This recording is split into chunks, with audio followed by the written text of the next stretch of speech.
Hello students, welcome once again to the web classes. So we are at the depreciation for the 11th Commerce English medium, and in the previous lecture we understood how the straight line method is used for depreciation. Now today we are going to have the method that is called reducing balance method. In reducing balance method, every year the amount of depreciation changes. Okay. Now what is the meaning of this method? So under this method every year depreciation is calculated on the opening balance of an asset.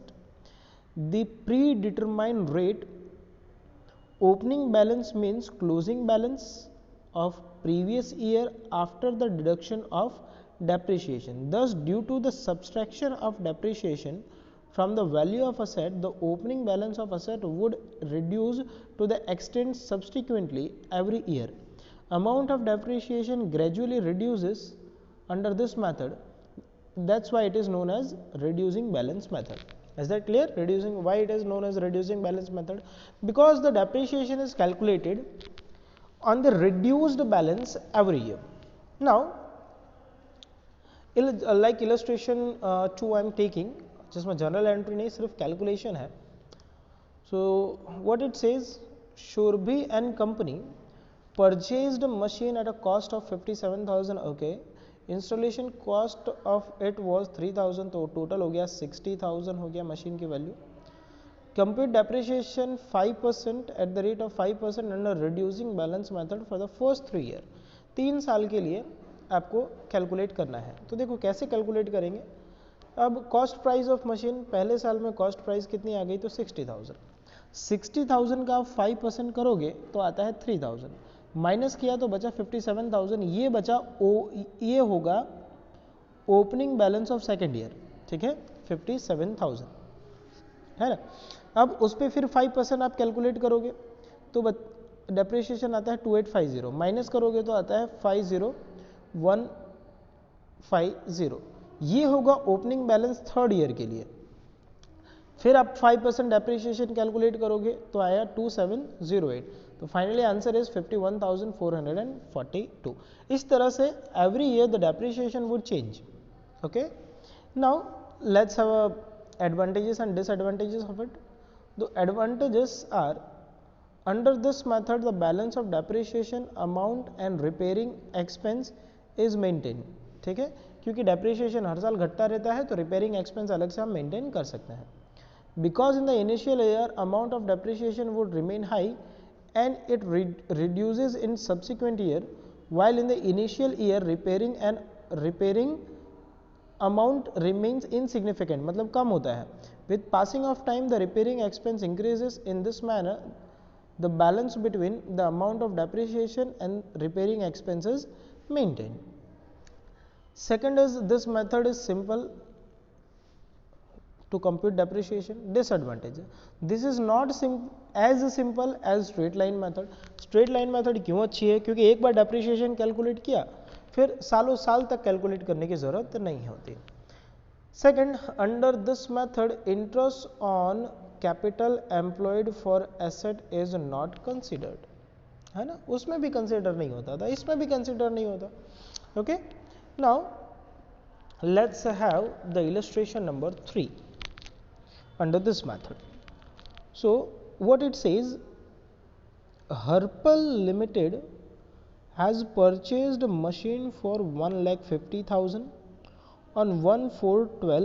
installation expense it was 10,000. Okay, तो 1.5 लाख की machine है plus installation expense, तो total amount हो गई 160, है ना, cost हो गया.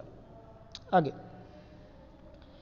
If every year 15% depreciation is chargeable. Okay, under reducing balance method, pass journal entry and prepare machine account depreciation account for the first 3 year.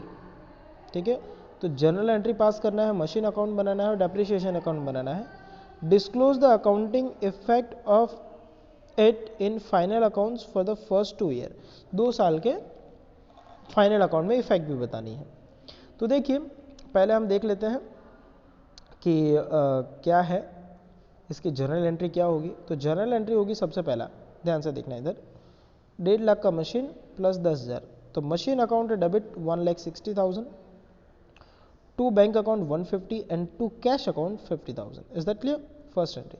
Second entry होगी depreciation की। तो डेप्रीशिएशन देखो 1/4/12 से स्टार्ट हुआ है, तो 31/3 तक डेप्रीशिएशन कैलकुलेट करोगे, 1,60,000 इंटू 15% कैलकुलेटर में करके देखो, उतना होगा डेप्रीशिएशन। तो डेप्रीशिएशन आ गया आपका, डेप्रीशिएशन आ गया 24,000, ठीक है, टू मशीन अकाउंट। ये 24,000 चला जाएगा पीएनएल के डेबिट में, तो profit and loss account debit to depreciation account 24,000। अब समझना जरा, 1,60,000 का मशीन है, 1,60,000 का मशीन है, उसमें से 24,000 आप माइनस कर दो तो बचता है 1,36,000।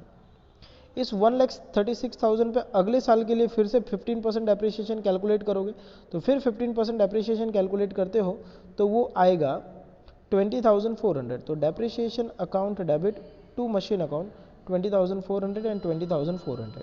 फिर ये 20,400 चला जाएगा पीएनएल अकाउंट में, तो PNL account debit to depreciation account 20,400 and 20,400। Third year का करने से पहले ये 2 साल की मशीन अकाउंट में इफेक्ट देख लो।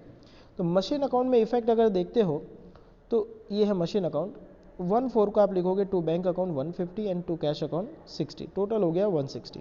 160 का आपने 15% डेप्रीशिएशन रखा बाय डेप्रीशिएशन अकाउंट 24,000, ठीक है, माइनस करोगे, सेम डेट को आप बैलेंस कैरी डाउन लिखोगे 1,36,000। ये कैरी डाउन अगले साल के लिए ओपनिंग बैलेंस होगा, तो ये 1,36,000 ओपनिंग बैलेंस हुआ।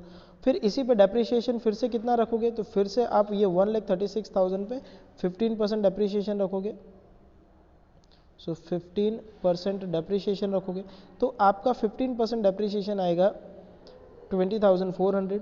फिर आप माइनस करके बैलेंस कैरी डाउन ले जाओगे 1,15,600। फिर ये ओपनिंग बैलेंस होगा अगले साल के लिए 1,15,600। अब इस 1,15,600 पे आप 15% डेप्रीशिएशन रखोगे and that would be 30 depreciation account 17,340। Clear? और लास्ट में माइनस करने के बाद आपका जो बैलेंस होगा उसे लिखोगे आप by balance carried down 98,260। Is that clear? तो थर्ड ईयर का जो डेप्रीशिएशन है 1,15,600 पे कितना होता है 17,340। तो इसकी जनरल एंट्री अगर आप लिखते हो तो क्या होगी journal entry? So journal entry would be this depreciation account debit 17,340 to machine account 17,340। Is that clear? और सेम ये ट्रांसफर कर दिया जाएगा पीएनएल अकाउंट में टू डेप्रीशिएशन अकाउंट 17,340। अब डेप्रीशिएशन अकाउंट पे चलो, तो डेप्रीशिएशन अकाउंट में तो सेम ही होता है, देखो इधर लिखना होता है टू मशीन, खाली यहाँ डेट चेंज होती रहती है, 20 अलग अलग साल के अलग अलग डेप्रीशिएशन, और ये सेम डेप्रीशिएशन ट्रांसफर करना होता है पीएनएल अकाउंट में। तो अगर आप डेप्रीशिएशन अकाउंट सेपरेटली अलग से बनाना चाहो, ठीक है, शांति से, तो ये ज़्यादा बेटर है, कन्फ्यूज़न कम क्रिएट होगा, ठीक है। अब फाइनल अकाउंट में अगर आप इफेक्ट शो कर रहे हो फर्स्ट ईयर की, तो फर्स्ट ईयर में आपका मशीन जो था वो था 1,60,000 का, 1,60,000 में से माइनस किया 24,000, तो बचा 136। ये हुआ फर्स्ट ईयर की इफेक्ट। देखिए बैलेंस शीट में, तो ये रहा बैलेंस शीट, देखिए मशीन अकाउंट 160 माइनस डेप्रीशिएशन 24 बचा 136। ये डेप्रीशिएशन आपका है लॉस, ये आ जाएगा आपके पीएनएल अकाउंट के डेबिट में। देखिए पीएनएल अकाउंट के डेबिट में आप यू कैन सी 24,000। अब नेक्स्ट ईयर के लिए, अगले साल के लिए आपका ओपनिंग बैलेंस बचता है 136, तो नेक्स्ट ईयर बैलेंस शीट में आपको दिखेगा 136। सो 136 माइनस डेप्रीशिएशन, सेकेंड ईयर का डेप्रीशिएशन था 20,400, माइनस किया 1,15,600। ये 20,400 डेप्रीशिएशन जो है वो डेबिट हो जाएगा पीएनएल अकाउंट में। बस ये रहा 2 साल की डेप्रीशिएशन। सो होपफुली ये भी समझ में आ गया है। तो रिड्यूसिंग बैलेंस मेथड का अगर ये समझ में आ गया है तो आज इतनी ही प्रैक्टिस करनी है आपको कि ये सेम इलस्ट्रेशन जो मैंने करवाया इसे 2 बार करना है। और एक्सरसाइज में से चलो एक्सरसाइज में से बाद में करना, आप सिर्फ इलस्ट्रेशन इतना कर लो, बहुत हो जाएगा।